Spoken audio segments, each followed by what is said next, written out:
Yo, salut l'équipe. Donc aujourd'hui, petit tuto, petit vlog vite fait. On s'occupe pas de la E92, mais on va s'occuper de la E60 qui est là, celle de ma femme. Je vais lui changer les rotules de direction, enfin les rotules axiales roue arrière, parce qu'ils sont complètement flingués. Il y a du jeu quand on roule sur des routes complètement flinguées. Donc voilà. Alors c'est parti. Je vais vous montrer comment on fait tout ça et puis on verra si ça va bien se passer ou pas. Allez, let's go. Alors, on est parti. Maintenant, on retire la roue tranquille.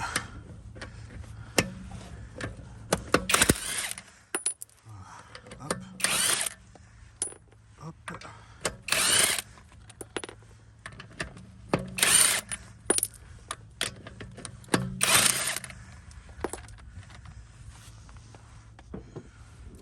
Donc voilà le bras de suspension. Enfin, là c'est le bras de pour la rotule axiale en fait. Normalement ici c'est du 17, à l'intérieur c'est du 16 et ici là c'est du 16.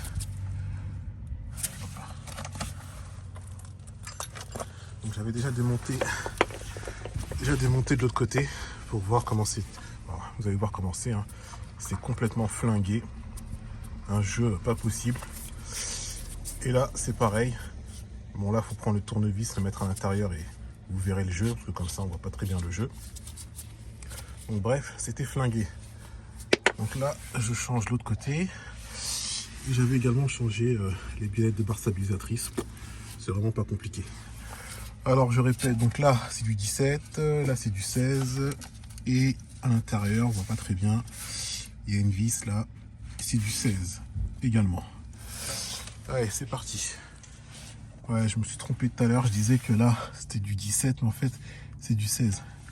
Donc là j'ai placé une clé de 16, elle est bloquée de justesse avec le petit boulon.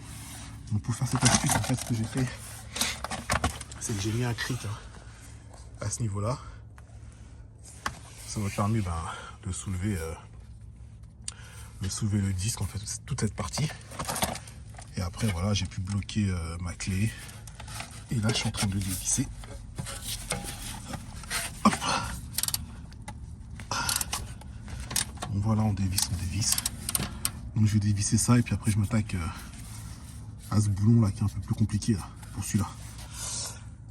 Allez, c'est reparti. Donc voilà, pour celui-ci c'est un peu particulier. Attendez. Ça peut filmer comme ça.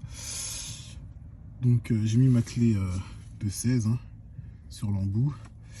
Et là j'ai mis un embout, je crois que c'est de 7 mm pour pas en fait que la rotule elle bouge.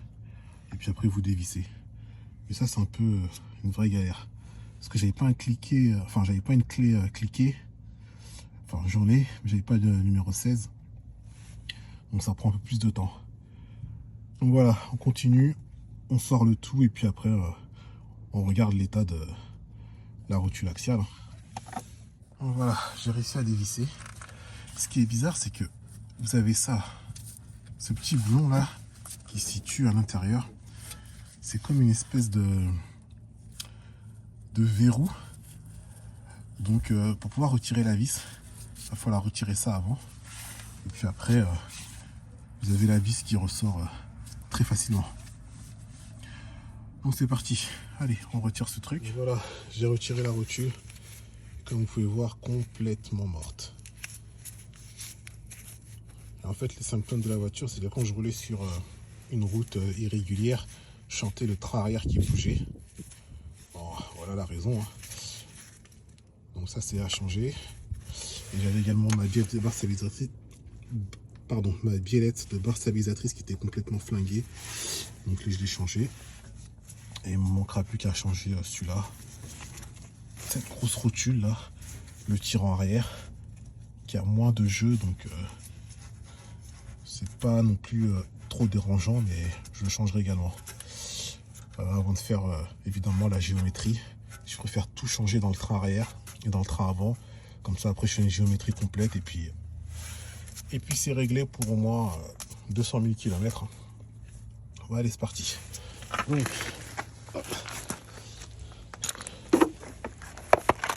ma nouvelle pièce, j'ai monté du Moog. Donc, je sais pas où elle est. Voilà, on voit direct la différence. Hein. La qualité, c'est pas du tout la même. Là, c'est bien dur. Et pareil, là, j'avais testé les rotules aussi, c'est dur. Donc, on va mettre ça. Hein. Après, comme c'est les rotules axiales, c'est pas trop grave si je mets pas du TRW ou du Lemforder. Mais une chose est sûre, c'est que celui-là, le tirant de chasse arrière, je mettrai obligatoirement soit du TRW ou soit du Lemforder pour pas avoir de surprise. Voilà. Bon, allez, c'est parti. On va remettre ça, on remonte le tout et puis on fait un essai. Hein. Donc voilà, maintenant je vais resserrer au couple. Donc là, moi je mets 100 Nm de couple pour le serrage. Et pour celui qui est ici, ben, ça sera la force des mains. Celui qui est là, ce sera la force des mains parce que c'est, il y a ça là qui gêne pour faire passer le dynanomètre. Donc voilà, ça sera la force des mains. Et là-bas, c'est 100 Nm de couple pour le serrage. Bon, ici, comme c'est un nouveau boulon, hein, c'est avec du 17. Donc, normalement, c'est ça, c'est le 17. Donc voilà, j'ai pu serrer et puis serrer à la force des bras. Parce que le dynanomètre, il passe pas ici. À cause de ça, ça bloque. Donc voilà, allez, c'est parti. On resserre le tout. Un moment. Et après on a terminé, on fera les serrutiers et je donnerai mes impressions. Ah ouais, je rappelle, quand vous voulez serrer en fait tout ce qui est rotule de direction, normalement la consigne c'est de mettre la voiture à plat et après de faire le serrage. Mais évidemment quand on n'a pas de pont ou quoi que ce soit, l'astuce c'est quoi? C'est que vous mettez un clic ici là, d'accord, pour pouvoir soulever le disque et mettre les ressorts en tension. Vous soulevez ça, ça va soulever tout ça là. Et après la voiture elle sera en tension et vous pouvez faire votre serrage au couple. Donc là j'ai fait 100 Nm de couple et ici ben, la force des bras comme j'ai dit parce qu'on est gêné par ça là pour mettre la clé. Donc voilà, tout est remonté. Normalement je devrais plus avoir de problème au niveau de l'axial. Hein. Quand je vais prendre des petits virages avec des routes complètement dégradées, je devrais pas avoir le train arrière qui doit bouger. Puisque déjà j'avais senti une bonne stabilité quand j'ai changé les pièces de barre stabilisatrice.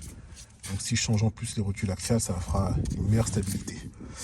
Voilà, il ne me restera plus qu'à changer celui-là, le tirant arrière. Et puis le tirant aussi avant. Et après je ferai une géométrie complète de toute la voiture. Ah, allez, c'est reparti, on remonte le tout. Ah.